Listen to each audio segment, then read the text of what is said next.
battery's okay.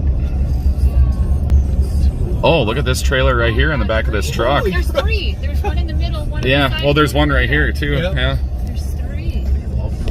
Yeah. Yeah. Yep. Oh, this is just my... Toma had pretty good storm go through too. I'll go the other way. Ooh. So sad. Yep. Ooh, look at that. Military convoys held up over there too. Oh, look at this one. I didn't even see this guy off on the shoulder. Woo! Dang.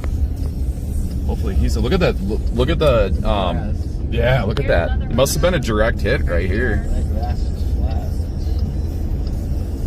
Well, that's someone's... Look at all these people out of their cars. These guys can't be diverted because they're right behind it. Yep.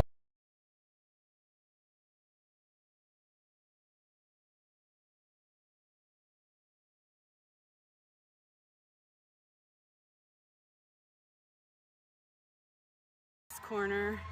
Could be that those fire engines are coming this way. They lost this gigantic tree, which is blocking almost all of South Hill at Seago. And then they lost half of that tree. And then all of another tree, and yet somehow, some way, none of it hit their house. I don't know how. I know others in the area were definitely not as lucky, so stay tuned.